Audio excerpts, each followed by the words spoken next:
Jujutsu Kaisen Chapter 243 might be forcing the series into a direction none of us would have ever seen coming. And obviously, in case any anime onlys are stumbling upon this video will contain spoilers for the entirety of the Jujutsu Kaisen manga, so keep that in mind before continuing with the video. With the events of Jujutsu Kaisen Chapter 243, we have seemingly come to the conclusion of the very unique battle between Kenjaku and Takaba, with Takaba providing Yuta the opportunity to sneak up on Kenjaku and then decapitate him. It left us the readers with the words of Kenjaku saying, "It's a shame to bow out before I finish, but my will be passed on." So I think it's safe to say despite decapitation, Kenjaku will reappear in one form or another in future, or he might even have a means to get out of this current situation with his current body intact. Although I for one don't believe this to be the case, but hey, anything's possible, especially when you have a sorcerer who's lived for 1,000 years. Anyway, onto the main topic of the video. I potentially believe Yuta might end up getting the cursed spirit manipulation technique. Now obviously this idea stems from the prediction of Kenjaku body hopping and inhabiting a new body while being forced to give up on Geto's body due to Yuta slicing his head off. From what we know with Yuta's curse technique, he can copy techniques instantly by having Rika ingest I guess a body part, or maybe this comes down to pure DNA which is up in the air, but could definitely be possible since Yuta's abilities at large are still not intricately explained. In Jujutsu Kaisen 0, we saw him manifest the Inumaki clan's snake eyes and fangs through means of a megaphone to use cursed speech, and in the Sendai colony he was able to use cursed speech without the megaphone. This can purely be because he became more adept as a sorcerer, or his technique works in a manner of the more he understands the technique over time, the more efficient he can use it, which would make sense because he used Inumaki's technique the first time without having Rika ingest any body parts at the time in Jujutsu Kaisen 0, although this was a stronger version of Rika, so this might not apply to current Yuta, who now has a copy of Rika and a 5-minute time limit. Though Inumaki did lose an arm before Sendai, so who knows if Yuta had Rika consume it between the time frame of Shibuya to his fight in Sendai, though it's unlikely.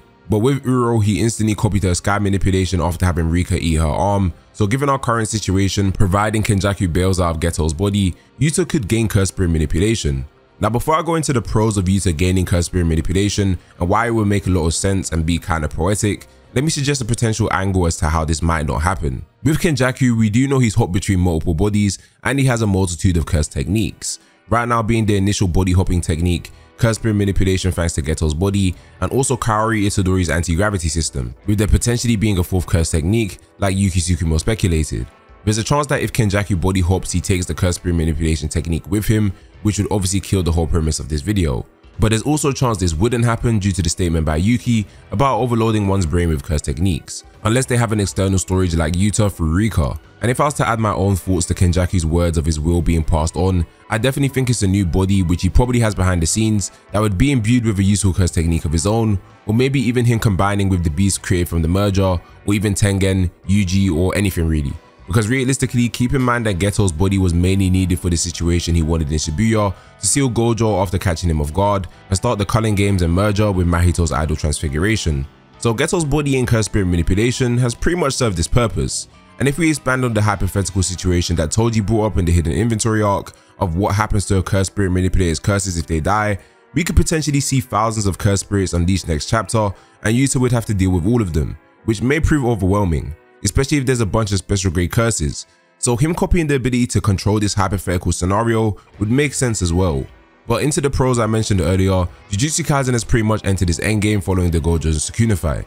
We've seen how powerful Sukuna is, especially now in his Heian form, and people have wondered what kind of power-ups or tactics would our cast need to close this gap. It seems with Yuji he has a new power that he will display during his fight with Sukuna, taking into account his arm's new appearance. But Yuta, who has been said to be most of their insurance, what could he bring to the table that could rival Sukuna or even Kenjaku? That's what I've been asking myself the last month or two. Because yes, Yuta is insanely strong, being special grade at his age, having the second highest cursed energy amount in the series behind Sukuna, having his own domain, etc. But he hasn't reached the levels of Gojo, Sukuna, or even Kenjaku yet. There's a reason they needed to execute a plan to take him down. Initially before chapter 243, I thought of the possibility of him maybe getting Todo's curse technique off screen, which could help in case they were to confront Sukuna, or him using Uro's technique of sky manipulation to potentially counter Sukuna's dimensional slashes, since both Sukuna's slashes and Uro's sky manipulation don't target the opponent but the space they exist in, as seen with Uro's Thin Icebreaker, and Sukuna, well, we saw the explanation at the end of chapter 236, and you probably noticed just now most of my speculation beforehand was purely for a Sukuna battle.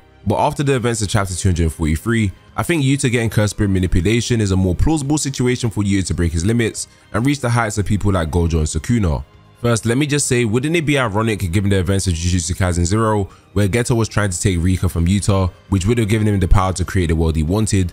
Yuta ends up getting Geto's technique, which allows him to save his friends and the world. It's a twist that was very hard to see until this chapter, but it would be kind of poetic. And also, not to fuel any Gojo revival theories or anything, but Yuta said he wouldn't let Gojo kill his best friend twice. Maybe that's because there's nothing to kill after Yuta has Rika eat Geto's body to gain his curse technique.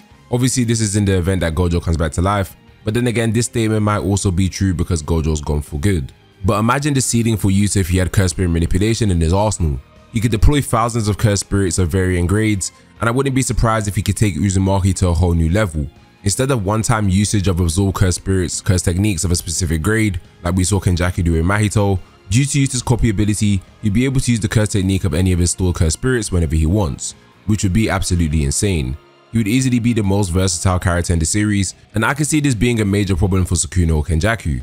And it would just be the perfect way to make all the statements of Yuta from Gojo come true, of him reaching his level or even surpassing him. Because Yuta is the last special grade alive, we've lost Yuki, Gojo and Geto, and both Geto and Gojo have given Yuta his praise as a sorcerer when they were alive. With his ancestral relationship to Gojo and Gojo believing he could surpass him, and Yuta's relationship with Geto as enemies to now wielding his technique. Because believe it or not, Geto did like Yuta, especially since he was such a powerful sorcerer, and the only reason he wanted to kill him was because he had no other option to. It wasn't anything personal. So I just find it interesting, because all these characters are interconnected in really small but amazing ways. Like today in the JJK universe being the 24th of December, we literally have the anniversary of Geto's death, Gojo now also sharing the same death date assuming he stays dead, and the anniversary of Rika's curse being undone. There's an interesting dynamic between the three characters, and this is kind of a reach, but these connections to the two strongest in the past make it valid for Yuta being the strongest special grade in the new era. Also, a bit off topic, before this chapter's release, I'd been trying to think if Rika's anniversary might end up playing some sort of part in this arc, obviously relating to Yuta. I came up with nothing too crazy, but this came to mind because at the time I was speculating how Yuta would get any potential power-ups in this arc. I was purely waffling, but I thought maybe on this specific day in the year, he has a stronger connection to Rika who's passed and can access more of her powers or something, because we already know Yuta doesn't have as much power as before. So with Rika and the fact her anniversary is today, I thought maybe Gege would use it narratively, the same way Gojo decided to fight on December 24th for his personal reason of not wanting 2 death anniversaries for Geto.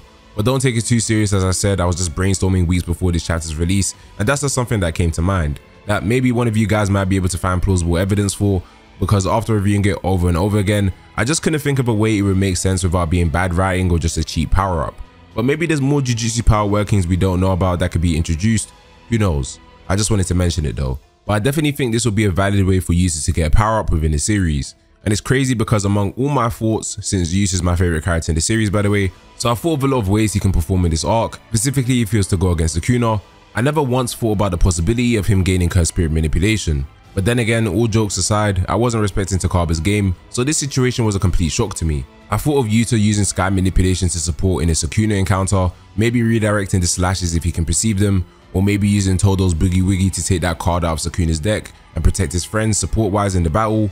The possibility of Rika even using incantations came to mind after seeing Sukuna's forearm form, which I really hope ends up happening by the way, because that would just be dope as fuck. And I don't want to see she only says one word being Yuta, because Rika can formulate sentences if she wants to, so she should be able to do incantations in a more serious setting. Or even Gege introducing a brand new curse technique Yuta has that has never been shown prior. Because he was in Africa training with Miguel and has been absent most of the series, so it's preposterous to think what we saw in Sendai was the entirety of Yuta's bag. Like, we still haven't even seen what his domain can do. So Yuta is definitely going to surprise us going forward and show us why he's special grade, the last special grade. But this was just my thoughts and prediction on Yuta gaining the curse spirit manipulation curse technique. Let me know what you guys thought down below, and if you have any ideas or evidence that could support this, definitely mention them or message me on Twitter at SageArtz_ if you want to discuss more in depth. I'll be talking JJK there sometimes. And if you're new to the channel, be sure to like and subscribe, since we're still trying to hit that 20k before the end of the year. And I'll see you guys in the next one. Peace.